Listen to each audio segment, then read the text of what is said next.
o guardião do véu. O ar em São Martinho tinha peso, como se a neblina que cobria as colinas úmidas não fosse apenas água suspensa, mas um segredo antigo que a cidade se esforçava em esconder. O sol parecia entrar ali com preguiça, filtrado por nuvens espessas, e a lua jamais brilhava em plenitude. Estava sempre encoberta, sempre manchada, como se o próprio céu recusasse a iluminar aquele lugar. Era uma cidade antiga, feita de ruas estreitas, de paralelepípedos irregulares, ladeadas por casas de madeira, com telhados inclinados, que jamais secavam do orvalho noturno. Quem chegava pela estrada principal sentia logo que o frio não vinha apenas do inverno.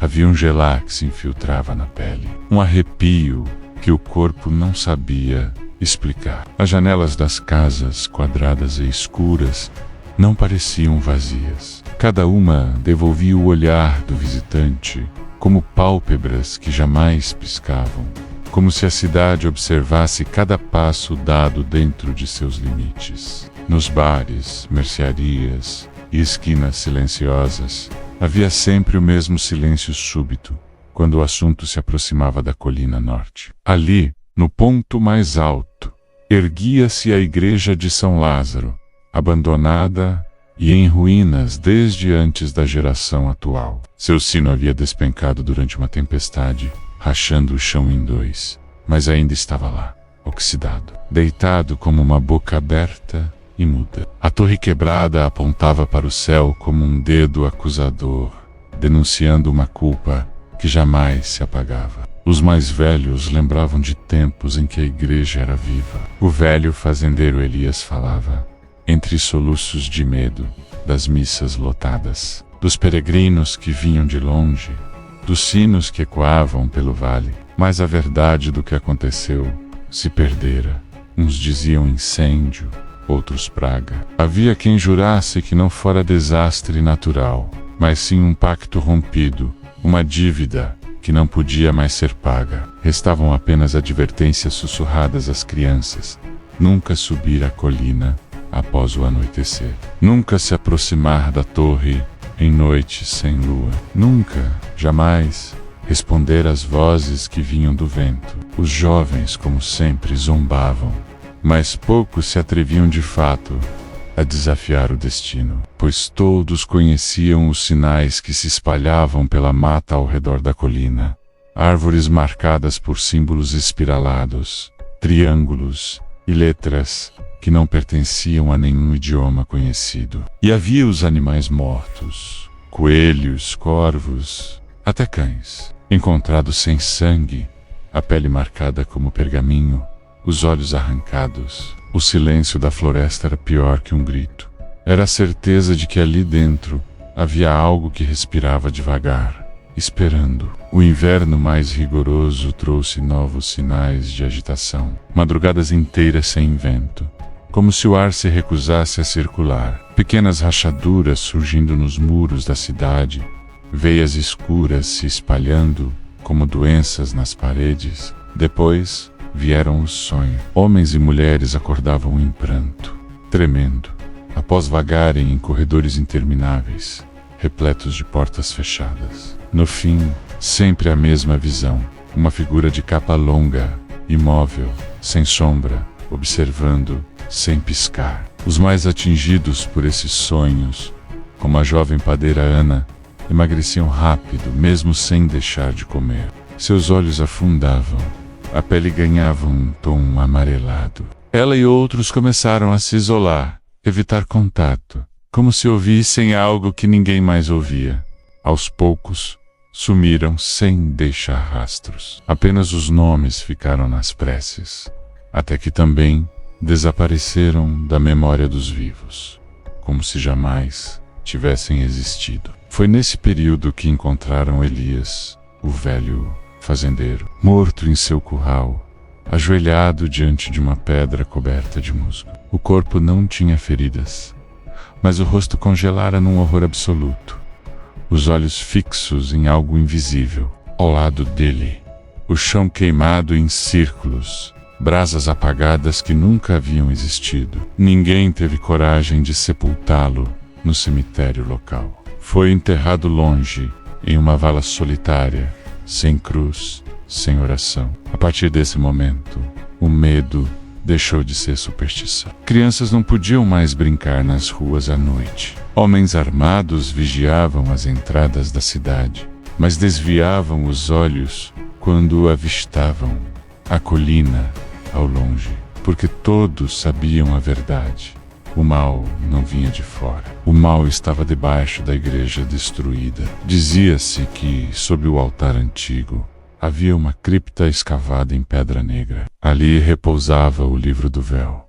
Não era feito de papel, mas de pele, costurado com fios de cobre. Cada página exibia símbolos em relevo, mudando a cada leitura, como se moldassem ao coração de quem ousava olhar. Uns diziam que o livro fora trazido por um estrangeiro de terras distantes, um homem de olhos claros demais, que jamais envelhecia e jamais sorria. Um homem que surgia apenas à noite, caminhando como lobo, sem deixar pegadas. Quando a igreja caiu, ele desapareceu. Mas os desaparecimentos que se seguiram sempre foram atribuídos a ele. O povo passou a chamá-lo de guardião do véu. Com o tempo, os boatos tomaram forma. Uns juravam ter visto sua capa arrastar pelo chão como fumaça. Outros descreviam mãos ossudas, unhas longas brilhando como ferro em brasa. Quase ninguém ousava falar de seu rosto. Dizia-se que era belo demais para ser humano, mas cada traço escondia uma distorção grotesca, revelada apenas quando o olhar demorava a fixar. E quando se percebia o que havia de errado, já era tarde. Foi numa semana de lua nova que a cidade inteira mergulhou no silêncio. O vento parou, os cães não latiam, o rio corria sem som, e o sino quebrado tocou, sozinho, 3 vezes. Cada badalada vibrava nos ossos, soando dentro do corpo mais do que no ar. Alguns resistiram, fechando portas e janelas, mas muitos se levantaram como sonâmbulos. Homens, mulheres, até crianças, caminharam sem pressa até a colina.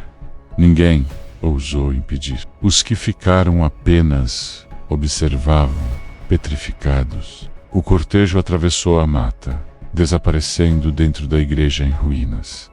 Ao amanhecer, não havia mais ninguém. Nenhum corpo, nenhuma pegada. Apenas o cheiro de enxofre espalhado pelo vale como uma respiração quente.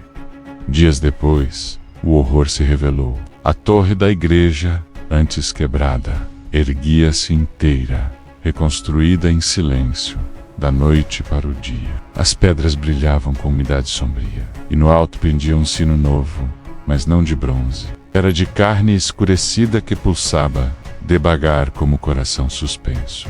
Foi o fim de São Martinho. Famílias fugiram às pressas, deixando casas abertas, mesas postas, objetos espalhados. A cidade desapareceu dos mapas, e logo da memória dos vizinhos. Restou apenas névoa e silêncio. Ainda assim, viajantes que cruzam a estrada juram avistar as ruínas ao longe. Alguns dizem ouvir sinos ao cair da noite. Outros descrevem uma figura solitária no alto da torre, observando. O rumor se espalhou. O livro do véu ainda está na cripta. Seus símbolos mudam a cada olhar. Ele promete poder, riquezas, vingança. Muitos ainda tentam se aproximar, atraídos pelo desejo. Nenhum retorna.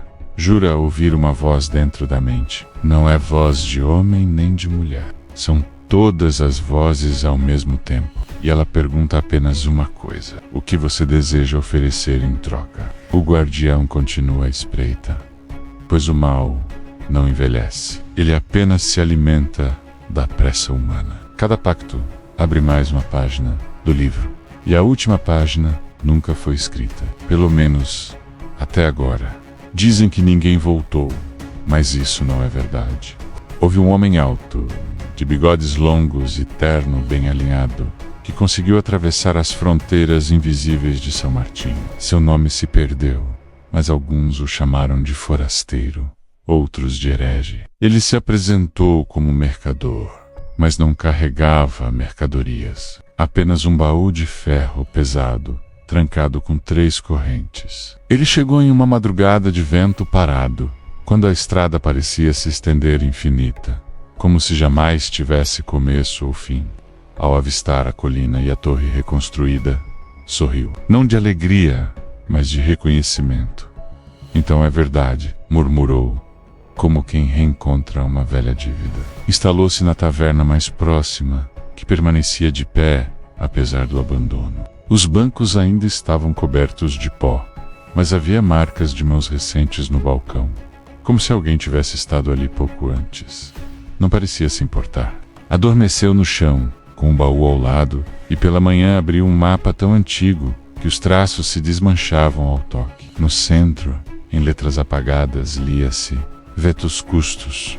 O guardião, o forasteiro, não veio por acaso. Ele o buscava. Na noite seguinte, armado apenas de uma lanterna e de uma adaga curta, atravessou a mata rumo à igreja. O ar cheirava a ferro queimado, e cada galho quebrado soava como ossos partidos. Ao chegar às escadarias, a lanterna apagou sozinha. Nem vento havia, mas a chama morreu. O silêncio era absoluto. O forasteiro não hesitou. Empurrou as portas carcomidas e entrou. A igreja estava intacta, não mais em ruínas, mas erguida como se jamais tivesse caído. O teto abobadado exibia pinturas de santos de olhos vazados, todos virados para o altar. No centro, o sino de carne pulsava devagar, cada batida acompanhada por um tremor no chão. E lá estava ele, o guardião. Não caminhou, não surgiu, simplesmente estava no alto da escadaria, diante do altar. O manto negro não tocava o chão, ondulava como fumaça. Seu rosto era uma máscara branca, lisa, sem boca nem olhos, apenas superfície. Mas o forasteiro sentiu o olhar arder sobre sua pele. Eu vim pelo livro, disse firme, a voz ecoando mais do que deveria. Sei o preço. A máscara inclinou a cabeça. Uma mão ossuda, longa, se ergueu. O altar se abriu como carne rasgada, revelando a cripta. O forasteiro desceu os degraus cobertos de musgo. Lá estava o livro do véu. Respirava, literalmente. Cada página inflava e esvaziava como pulmões. O couro da capa parecia pele humana, com cicatrizes costuradas. Ele pousou as mãos sobre o tomo. O calor queimava, mas não soltou. O guardião apareceu atrás dele, silencioso, como se o espaço dobrasse em torno de sua presença. Eu ofereço. O forasteiro respirava com dificuldade. A minha memória, que leve o que fui, mas me deu poder do que serei. O livro se abriu sozinho. Letras em relevo pulsavam, movendo-se como vermes sob a pele. A primeira página brilhou em vermelho. E então, o preço começou a ser cobrado. O forasteiro esqueceu o próprio nome, esqueceu sua infância, o rosto da mãe, a voz do pai. Esqueceu as cidades que percorreu, os rostos que amou e odiou. Tudo se apagava como tinta na chuva.